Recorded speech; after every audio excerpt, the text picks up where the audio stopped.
Olá, tudo bem? Estamos aqui no curso de farmácia hospitalar na prática. Estamos na quarta aula de farmacovigilância e erros relacionados aos medicamentos. Na aula anterior, a gente falou um pouco sobre a importância da prescrição, da análise de prescrição, para evitar erros que possam impactar o paciente. E agora a gente vai abordar sobre a farmacovigilância e como a gente pode atuar diante desses problemas relacionados a medicamentos, quanto aos erros que podem acarretar essas administrações. Então, a farmacovigilância, né, ela é uma ciência que é literalmente você vigiar o medicamento, né? Óbvio que a gente não vai ficar assim, vigiando a ação dele, né? Mas ela vai abordar tanto a questão de reações adversas, problemas de qualidade, ineficácia terapêutica, erros de medicamento, uso não aprovado, abuso, né, dos medicamentos utilizados de sobredose, intoxicações, né, sejam elas propositais ou não propositais, e interações medicamentosas, né? Então, existe esse acompanhamento desses casos que acontecem isso, né? Então, vamos falar sobre cada um deles. Então, a alergia, né, ou hipersensibilidade é uma alteração enzimática e hereditária, né? É uma sensibilidade anormal de alguns indivíduos a certos medicamentos. A reação alérgica não depende da dose administrada, mas da sensibilização prévia desse medicamento por exposição anterior. Então, por exemplo, pode ser que o paciente tenha tomado uma dipirona e não tenha sentido nada. Porém, na segunda ou na terceira administração, pode ser que o corpo reaja com essa reação. Um pruído, uma coceira ou até o fechamento da glote, né? Um efeito colateral, né? O efeito colateral é um efeito indesejado à ação farmacológica principal do medicamento. Então, por exemplo, os antibióticos vão alterar a flora intestinal, causando diarreia. Então, este é um efeito colateral aí que pode ter. Então, para as reações adversas, por exemplo, então é uma resposta indesejada, é uma resposta nociva e não intencional que ocorre em doses normalmente utilizadas em seres humanos para profilaxia, diagnóstico ou tratamento de doenças ou para modificação de uma função fisiológica. Então, por exemplo, uma reação adversa de algum dos antidiabéticos, por exemplo, é uma hipoglicemia. Então, faz sentido porque está tirando a glicose do organismo, mas é uma reação que pode ter, mais ou menos. Então, é importante que a gente visualize isso e saiba as reações adversas dos medicamentos que a gente vai utilizar no hospital, né? E o evento adverso é qualquer ocorrência médica desfavorável no paciente submetido a um tratamento com medicamentos que não têm necessariamente relação causal com esse tratamento. Então, eu trouxe aqui nessa próxima imagem o que é o evento adverso, né? Então, o evento adverso, ele abrange várias coisas. O erro de medicamento, às vezes a dieta do paciente, às vezes o paciente teve uma dieta com muita gordura e isso afetou o medicamento. Enfim, a adesão desse medicamento, então o paciente tomou antibiótico no dia 1, aí no dia 2 ele não tomou, aí no dia 3 ele tomou, né? E também questões genéticas também, que igual a gente falou sobre a reação alérgica, né? Então, a reação adversa está dentro desses eventos adversos que podem acontecer. E aí podem ser... A reação adversa é um efeito atribuído ao medicamento, mas pode estar dentro de um evento adverso que pode ter várias situações ali, conforme a gente conversou, né? Tem outras questões também que estão na farmacovigilância, além, né, da reação adversa, os efeitos colaterais e tal. Medicamentos de baixa qualidade. Então, de repente, um medicamento que às vezes foi aprovado e há pouco tempo pode ser que haja algumas coisas que eles vão precisar rever a qualidade desse medicamento e é objeto de estudo da farmacovigilância também. Erros de medicação, né? Então, por exemplo, o medicamento era para ser feito via endovenosa, mas foi feito intramuscular. Então, houve um erro de medicação ali. Então, por que será que houve esse erro? Será que foi uma falta ali do fabricante indicar a forma de usar, ou às vezes alguma coisa que sugeriu que poderia também ser endovenosa ali na bula, ou também alguma parte da farmácia mesmo de não se atentar na prescrição e liberar o medicamento, né? Notificações de perda de eficácia, então o paciente está utilizando o medicamento, porém não está fazendo efeito, e aí a gente pode também relatar isso na farmacovigilância. O uso de medicação para indicação não aprovada e para as quais não há base científica adequada. O uso off-label, né, que é fora do laboratório, né? Então o medicamento tem claramente essa função, mas não está descrito em bula. Então a farmacovigilância auxilia que tem esse medicamento, ainda não está registrado em bula, mas tem um efeito. Então, quando a gente notifica esse uso vai ser estudado pelo laboratório ou pelos laboratórios que fazem esse medicamento através de uma indicação da Anvisa e vão ter estudos relacionados a esse efeito, né? E ele pode ou não ficar como uso descrito ali na bula, né? Então é uma coisa que auxilia e melhora a qualidade do medicamento, enfim. Notificações de casos de intoxicação aguda e crônica, então houve uma ingesta de medicamentos inadequada ali, né, um intuito de autoextermínio, né, de suicídio. Então, isso também é uma notificação que a gente faz na farmacovigilância. Avaliação da mortalidade relacionada ao medicamento. Então, tem um medicamento que foi utilizado, ele tem causado o mesmo medicamento, causando diversas situações de morte nos pacientes. Então, tem alguma coisa de errado. Então, a gente não vai esperar ter o segundo caso, a gente vai notificar no primeiro caso para poder ter uma visão da ação desse medicamento. Às vezes é um erro mesmo na fabricação desse medicamento, né, que passou por uma coisa da qualidade que não viu. Abuso ou uso indevido de medicamentos e interações medicamentosas adversas com substâncias químicas, outros medicamentos e alimentos, né? Então, o uso desse medicamento junto com o outro causou sangramento, por exemplo. Antes não se sabia, então utilizou a dipirona junto com a varfarina e houve um risco de sangramento e até pode causar, quase causou a morte de um paciente. Então, foi descrito em bula através dessas notificações de farmacovigilância que essas interações não seriam adequadas. E até de compatibilidade, né? Porque senão o item vai ser precipitado e não vai fazer ação no organismo do paciente. Então, são várias questões que podem estar envolvidas aí na farmacovigilância. Os objetivos específicos, né, eu comentei um pouquinho ali, mas, então, de melhorar o cuidado com o paciente e a segurança em relação ao uso de medicamentos e todas as intervenções médicas e paramédicas.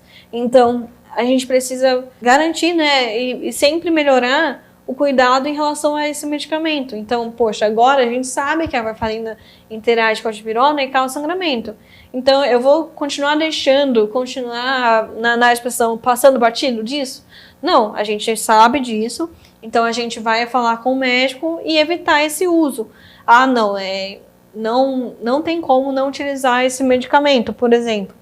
Então, verificar se eles estão no mesmo horário, se eles estão na mesma via, se estão em horários, falei dos horários, mas mantém horários diferentes, né? Então, e relatar na hora da análise que foi visto isso, foi conversado com o médico e o médico não alterou. Também é uma possibilidade. Mas é importante que isso esteja documentado para que foi feita uma ação de segurança daquele paciente em relação àquele medicamento ou interação, né? A melhorar a saúde pública e a segurança em relação ao uso dos medicamentos, né? Então, se está acontecendo uma reação, um efeito colateral muito forte, que tem impactado a vida de muitas pessoas, alguma coisa de errada tem com esse medicamento. Então, o que a indústria, o que o laboratório pode fazer para melhorar esse medicamento, melhorar a qualidade, né? Contribuir para a avaliação dos benefícios, danos, efetividade e risco dos medicamentos, incentivando sua utilização de forma segura, racional e mais efetiva. E também inclui o uso custo-efetivo, né? Então, essa farmacovigilância, né, se o medicamento foi utilizado em uma posologia diferente e causou um dano, então é importante que haja essa notificação para que não ocorra mais esse erro, né? Promover a compreensão, a educação e capacitação clínica em farmacovigilância e sua comunicação efetiva ao público. Então, é importante que essas ações da farmacovigilância tragam essa segurança para o paciente ou também deem uma atenção, né, a esse problema. Né? Já teve algumas reportagens, inclusive, de pessoas que não estavam completamente habilitadas para fazer algum tipo de procedimento. Foi aplicada uma dose que estava excessiva e causou a morte daquele paciente nesse procedimento. Justamente pela falta de preparo. Então, é importante que essas ações, não só em relação a procurar um profissional especializado, a procurar um procedimento adequado, mas também verificar o que tipo de medicamentos vão ser utilizados para tais e tais procedimentos, né? Então, é importante que haja essa educação em saúde, né, que é muito importante. E no meio hospitalar, isso vai fazer parte do treinamento desses funcionários, colaboradores, para que a maioria, ou pelo menos o pessoal da assistência, que é a enfermagem, os médicos, fisioterapeutas, nutricionistas, tenham acesso a essas informações sobre esses medicamentos. Então, é importante ressaltar que a farmacovigilância não é uma função exclusiva do farmacêutico, né? Dentro da notificação. Profissionais da saúde podem notificar e pacientes também podem notificar. Então, aconteceu algum erro, alguma coisa, é importante que se acontecer um efeito adverso, o paciente notifique. Mas o paciente não vai saber. Ele não vai saber porque o farmacêutico não orientou ou o profissional da saúde não orientou. Então, quando ocorre no hospital, é importante que a equipe de saúde notifique o ocorrido, né, para que tenha ações referentes a este problema relacionado ao medicamento, né. Então, o órgão responsável por essa notificação é a Anvisa, né, então conta com meios eletrônicos hoje para fazer essa notificação. Então, está muito mais fácil, está muito mais rápido de fazer essa notificação.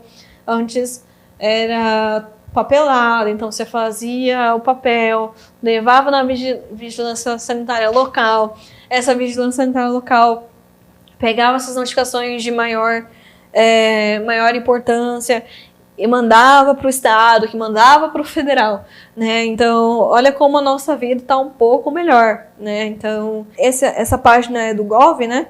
Mas no site da assistência, no site da Agência Nacional de Vigilância Sanitária é possível encontrar essa parte rápida, né, de reação adversa à vacina ou medicamento, notifica aqui. Então, é importante que a gente use essa ferramenta para justamente ter os benefícios que isso pode proporcionar.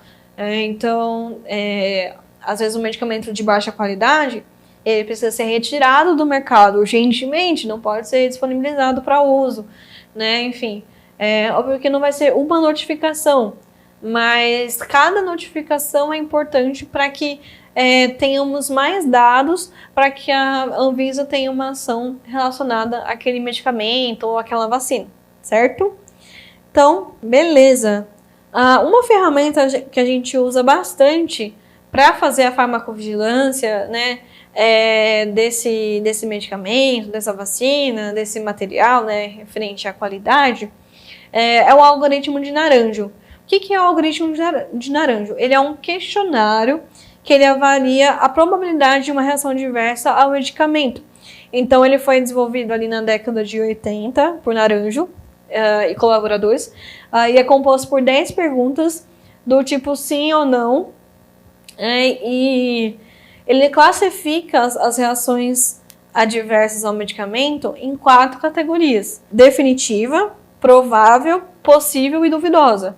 Então, a gente vai passar pelas perguntas, né? Então, a classificação é feita com base nessa pontuação, após esse questionário, e vai uma ordem cronológica, desde a administração do medicamento até a descrição do caso clínico, né? Então, e a classificação de casualidade é importante para tomar decisões sobre as medidas necessárias para a segurança dos pacientes. Então, tá aqui o algoritmo de Naranjo, lindo. Aqui algumas perguntas, né? Então, a primeira pergunta: existem estudos prévios sobre essa reação?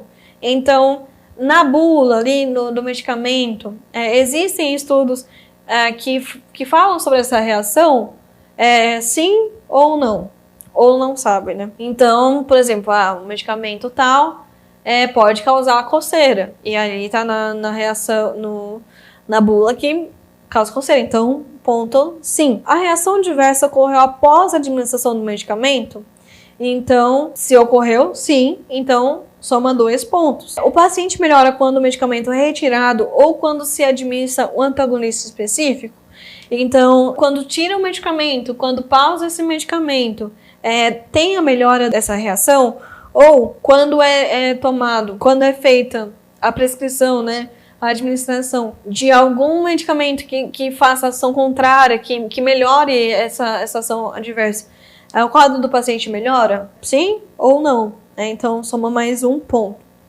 A reação aparece quando se readministra o medicamento? E aí, sim ou não? Se reaparece quando readministra, sim. Ou pode-se colocar que... porque muitas vezes, se tem a reação, não vai ter uma readministração, né? Então, pode colocar que não sabe, porque já teve essa reação e, dependendo da reação adversa, é uma reação mais grave. Excluindo o uso de medicamentos, existem outras causas capazes de determinar o surgimento dessa reação? Então, você vai ver o medicamento. O medicamento foi administrado junto com outro, na mesma via, no mesmo horário, ou esse paciente já tem algum histórico de alguma doença que possa piorar o quadro geral dele. Então, se excluindo o uso de medicamentos existem outras causas, vai ficar menos 1 ponto. E se for não, é o medicamento mesmo, porque só teve esse no horário X e foi feito na dose correta, enfim. A reação reaparece ao se administrar placebo? Sim, se administrar placebo, mas geralmente quando não uso aqueles ensaios clínicos, então não se coloca. Então pode somar mais 1, se não reaparece ao se administrar o placebo, ou que não sabe, porque não tem esse tipo de método, dependendo do hospital, né? O medicamento foi detectado em sangue ou outros líquidos orgânicos em concentrações consideradas tóxicas? Sim, se você tiver todo um parâmetro, né? Toda uma avaliação técnica, com maquinário para isso, né? Enfim, pode colocar que sim, se foi detectado, que não ou que não sabe. Né? Porque pode ser que não tenha tido essa dosagem, né, desse material. A reação foi mais intensa quando se aumentou a dose ou menos intensa quando a dose foi reduzida? Então, sim, quando aumentou a dose, ou menos intensa quando a dose foi reduzida. O paciente já apresentou alguma reação semelhante ao mesmo medicamento ou a outro similar? Então, por exemplo, o paciente já é alérgico à dipirona. e aí administra lá o cetoprofeno, que também é um ARNS. Então, pode colocar que sim, se ele já tem essa alergia e foi feita e teve uma reação semelhante, né? Ou não, né? Ou é a primeira vez que o paciente está tendo essa reação. A reação adversa foi confirmada por meio de alguma evidência objetiva? O que é evidência objetiva? É o paciente, tipo, a gente olhar e o paciente claramente tá com pruído, tá com coceira, enfim.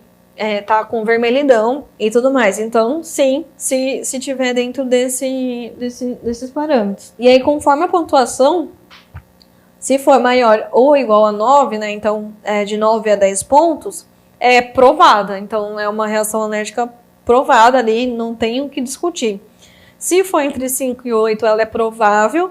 E se ela é passível, depende de muitos outros fatores. Fez até 4 de pontuação, né? Então, 4 dessas perguntas teve alguma pontuação. E duvidosa, então, ou condicional. Então, menor que 4 ou igual a 0, né? Então, nenhuma dessas perguntas teve algum impacto desse medicamento.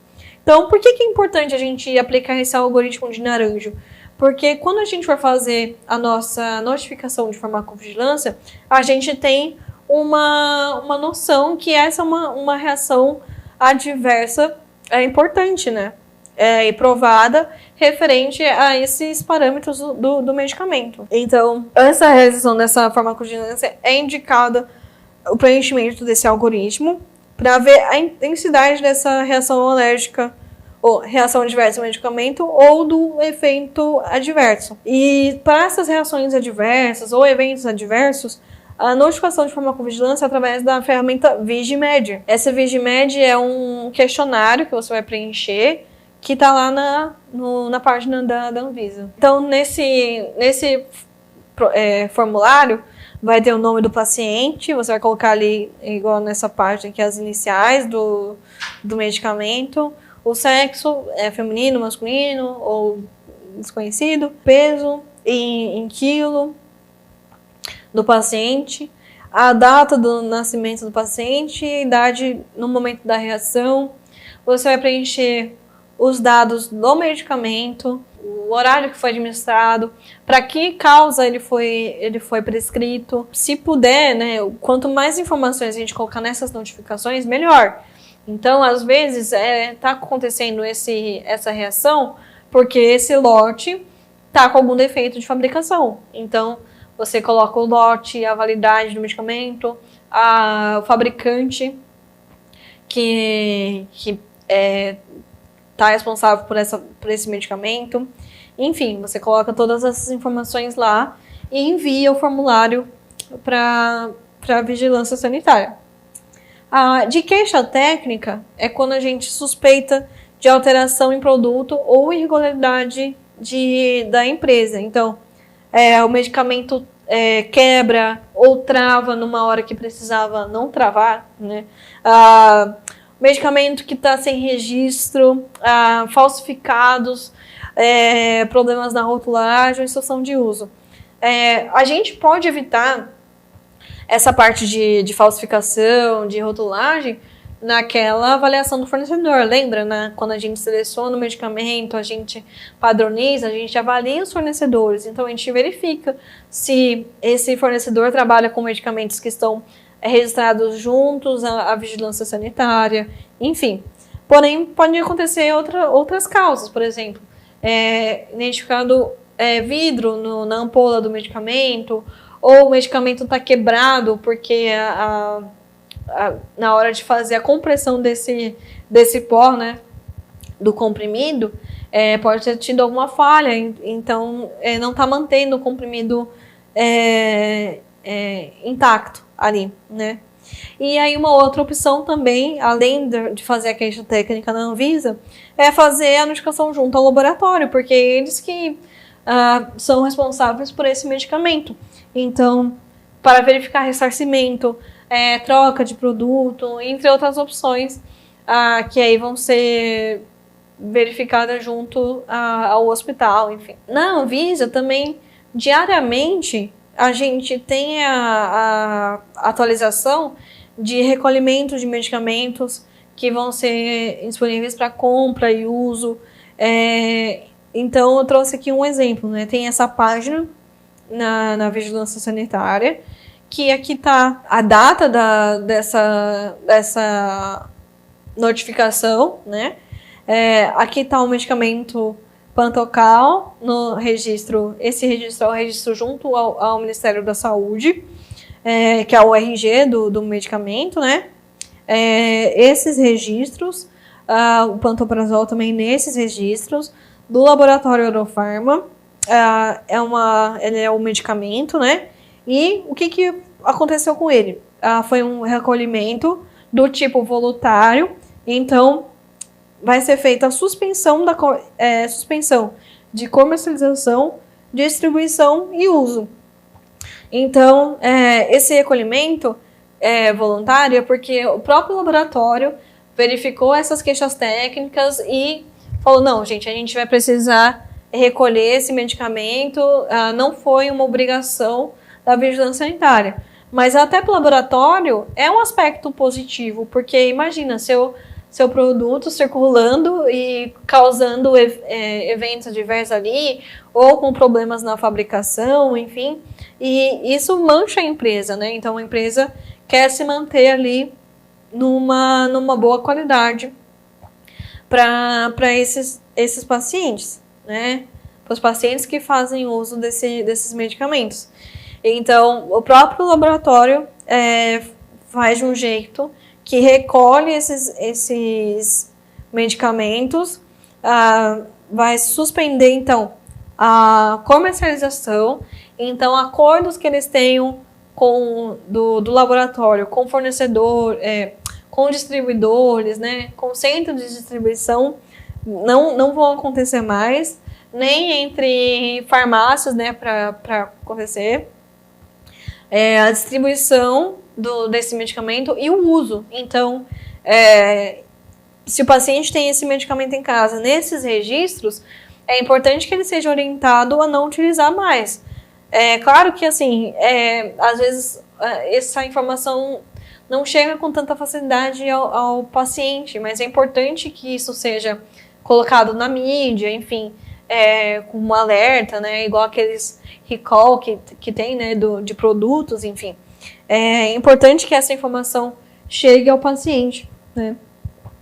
E a gente falou desse recolhimento voluntário do fabricante. Tem recolhimentos que são da vigilância sanitária. Então, eles identificaram esses problemas e falaram, olha, vocês não vão poder comercializar isso porque está causando muitos efeitos colaterais. Então, eles são obrigados a retirar esse medicamento da comercialização, da distribuição, enfim, até adequar. Às vezes, alguma coisa na qualidade do medicamento, enfim, na fabricação, ou até não está seguindo as padronizações de identificação desse paciente, ou desse paciente, não está seguindo as condições de identificação desse medicamento, né? Então, é importante. Quando você clica nessa consulta de produtos irregulares, após 2019, tem toda uma lista, todos os dias atualizada, né? Eu peguei só um exemplo aí pra gente, tá? Então, a gente viu que a farmacovigilância também pode notificar os incidentes, né? Erros relacionados ao medicamento, né? Enfim. Então, a gente tem a classificação desses erros, né? E demais incidentes. Então, é importante que quando acontecer, ou quando acontecer algo, a gente possa se preparar para que não aconteça mais. E também, se a gente identificar algo que seja um quase erro, também é importante para que a gente possa garantir a segurança do paciente ali, né? Então, os incidentes podem ser, né, incidentes sem dano. Então, houve um erro ali de medicação, porém não houve nenhum dano para o paciente. Incidente com dano, né, pode ser um evento adverso ali, um erro de via de administração, de dose, enfim. E também os quase erros, né, que são os near misses. É denominado um evento potencial de evento adverso, né, com quase erro ou quase falha. Né? É importante que isso se aplique não somente aos medicamentos, mas como a gente está na farmácia hospitalar, é importante que a gente tenha essa ciência que uma análise de prescrição errada pode gerar esse incidente sem dano, com dano ou um quase erro. Então, aqui a gente traz fatos, né? Dentre os estudos que pretendem estimar os danos causados na saúde, um que foi realizado na Europa pelo pesquisador Charles Vincent, em 2001, estimou que 10,8% dos pacientes internados são acometidos por eventos adversos, dos quais 46% são definidos como preveníveis. Né? Então, quase metade desses erros poderiam não acontecer. Né? Então, e aqui também, continuando, né?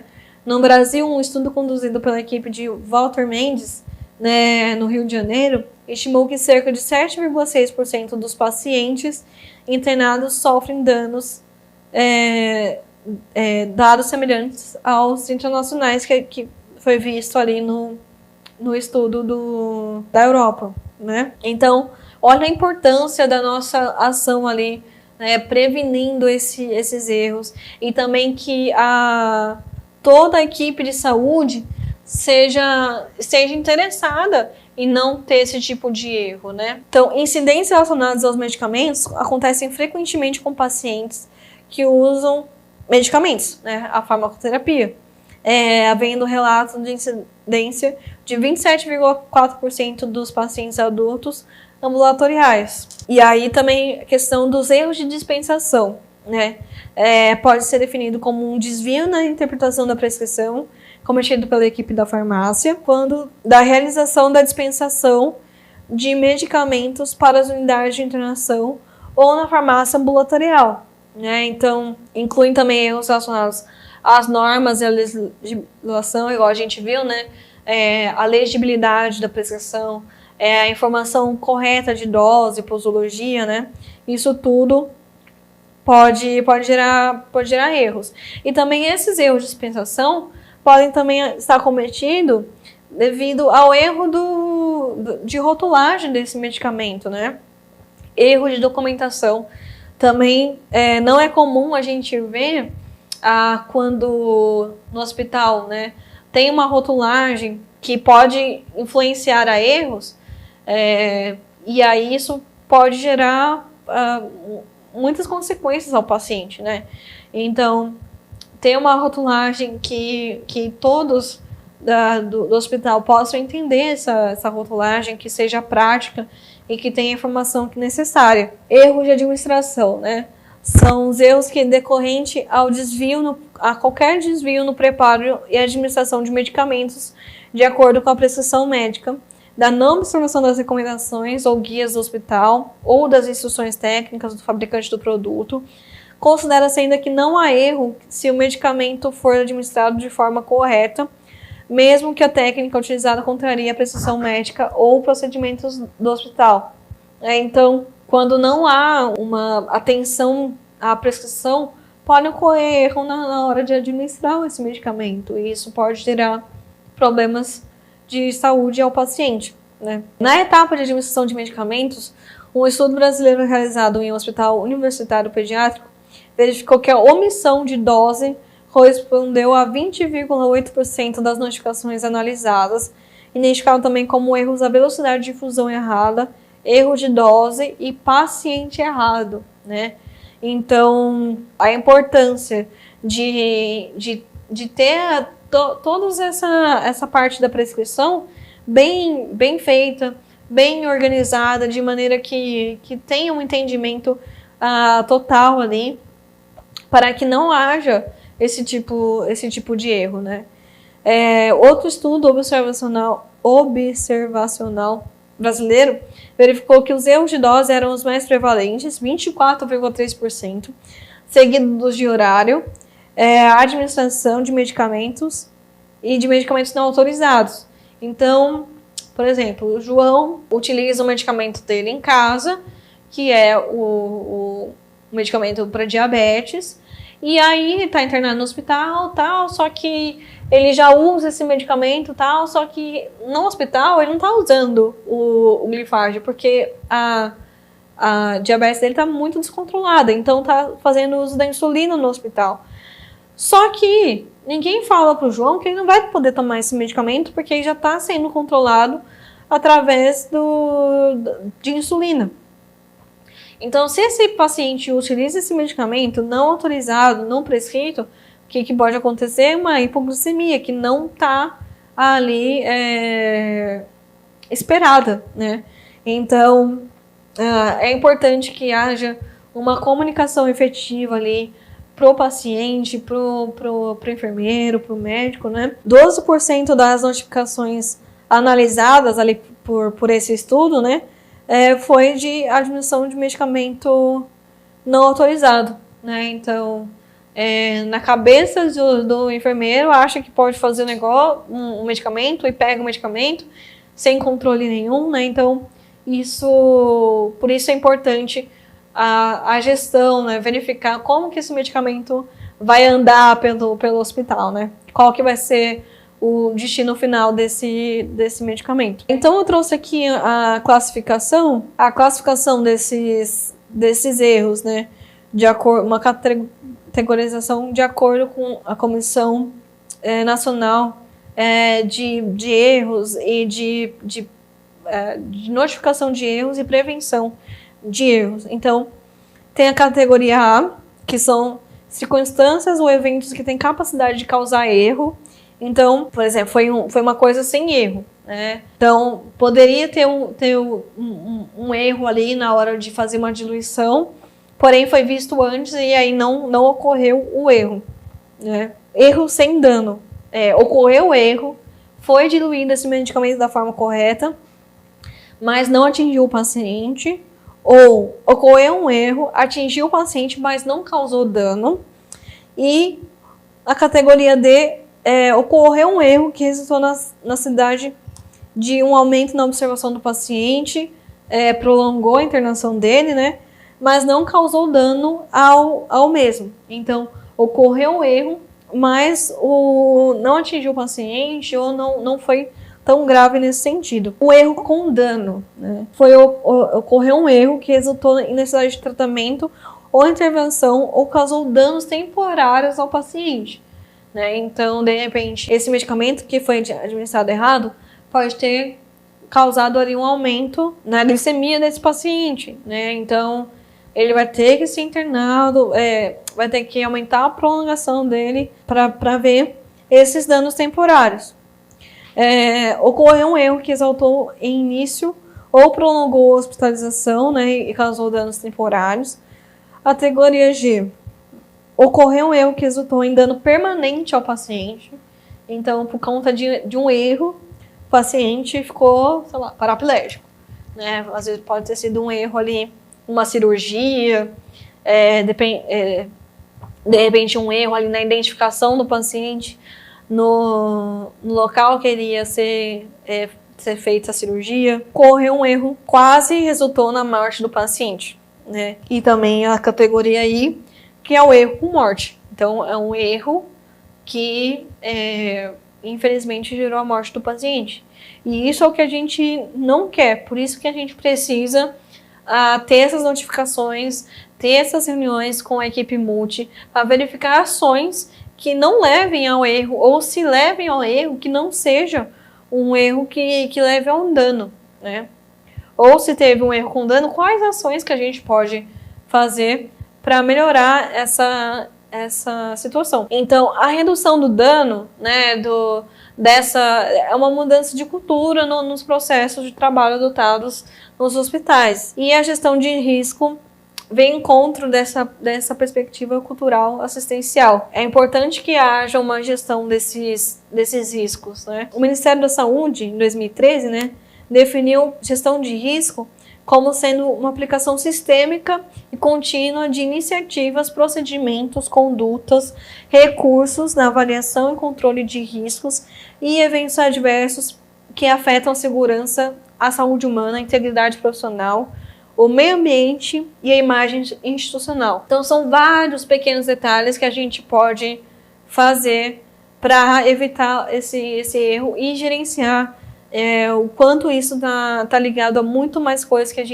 que ao medicamento, por exemplo, né? A gestão de risco, ela tá ligada diretamente a programas de segurança do paciente. Novamente aqui, né? Segurança do paciente. Elas estão incluídas em programas de certificação de qualidade ou acreditação hospitalar. Hospitais, né, eles passam por avaliações para ver se essas pequenas coisas, se esses erros estão sendo avaliados, né, e se estão sendo tomadas iniciativas para que não ocorram esse erro, né? O farmacêutico precisa conhecer essas práticas de segurança do paciente para que a gente possa aplicar na rotina técnico-assistencial, tanto na farmácia quanto na unidade de interação com o paciente, né? É importante que, mesmo nesses quase erros ou incidentes graves, é importante gerar um plano de ação para que não seja cometido em outro paciente, né? Então, trouxe aqui um exemplo de quase erro, né? Porque a gente viu a parte de incidentes com dano, né? O quase erro, o que pode acontecer? O medicamento de grafia semelhante, que está armazenado muito próximo e não tem a distinção das letras. Então, como que a gente pode resolver isso? Então, implantar ali o tal main letter, fazer alguma coisa, alguma identificação de som semelhante, grafia semelhante, embalagem semelhante, né, ali e guardar de forma separada. Isso pode evitar um erro de administração do medicamento. Medicamento separado é errado e no momento que o farmacêutico confere, verifica que o medicamento está errado e pode solicitar a troca. Então, antes do medicamento sair do hospital, o farmacêutico verifica e evita esse erro de administração do medicamento. Então, outra coisa, né? Outro exemplo. O medicamento está separado errado, sai da farmácia errado, passa batido pela conferência do farmacêutico e a enfermagem, quando recebe o medicamento, verifica que está errado e solicita a troca desse medicamento, né? Através da prescrição. Então, todas essas circunstâncias são notificáveis, né? A gente vai notificar os erros com dano, né? Mas isso pode fazer parte de uma cultura no hospital, né? E aqui eu coloquei a técnica dos 8 Ws para a realização desse plano de ação, né?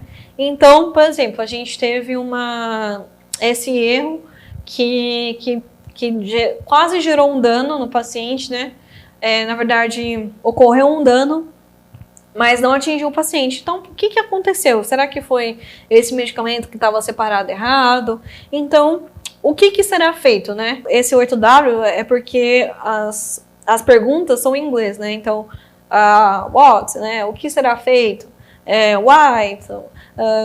Então, são essas perguntas que a gente faz para fazer um plano de ação para a gente pôr em prática na resolução desse problema, ou para evitar que tenham outros erros relacionados ao medicamento. Então, o que será feito? A gente vai guardar de forma segregada os medicamentos que têm som semelhante, ou medicamentos controlados, para que não tenha não esteja no mesmo ambiente que os medicamentos sem controle. Por que será feito isso? Então, será feito isso como uma forma de melhorar a segurança do paciente, para que evite erros na dispensação desse medicamento. Por exemplo, onde será feito? Isso será feito, essa guarda será feito na farmácia, né?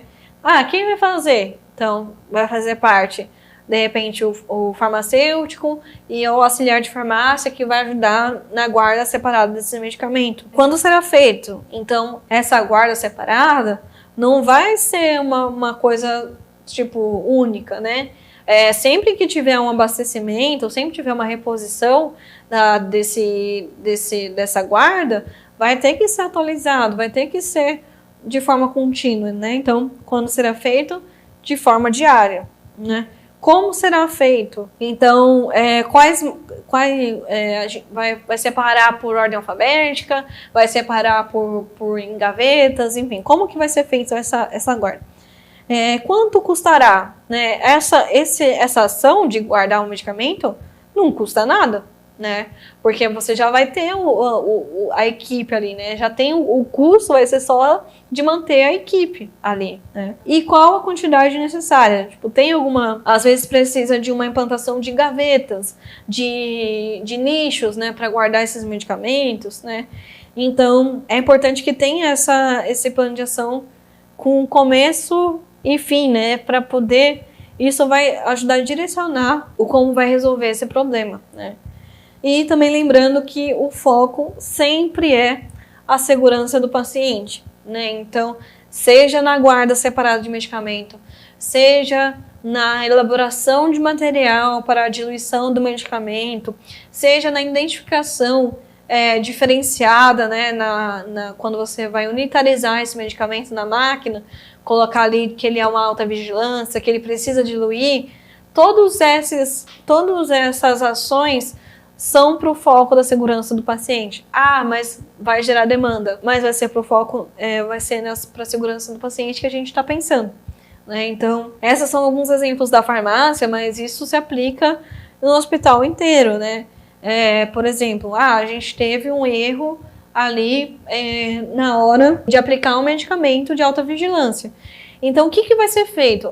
Vai ser feita uma dupla checagem. Por que vai ser feito isso? Para evitar erros na administração do medicamento. Onde será feito? Na unidade de internação. Quem vai fazer? A enfermeira, a técnica e auxiliar de enfermagem, por exemplo. Como será feito? Então, a técnica vai verificar o medicamento, vai chamar a enfermeira e vai ter outro olhar para ver se é o medicamento certo, na dose certa, no horário certo e ser diluído do jeito certo, né? Então, esse plano de ação é algo que vai estar em contínuo feito nos setores de farmácia, nos setores de enfermagem, no hospital inteiro, né? Isso tudo para promover a segurança do paciente. Certo? Então, é isso. Espero que tenha dado para compreender um pouco mais sobre a farmacovigilância, sobre como a gente lida com os erros relacionados a medicamentos, né? Como que a gente pode notificar isso e também gerar um planejamento para evitar esses erros do paciente. E mesmo se houver erros com danos, né, com consequências graves, que isso possa ser gerenciado para que não haja mais, né? Então é isso. Na próxima aula a gente vai abordar sobre protocolos hospitalares, que são mais utilizados, e sobre a segurança do paciente, tá bom? É isso. Te vejo na próxima e até mais.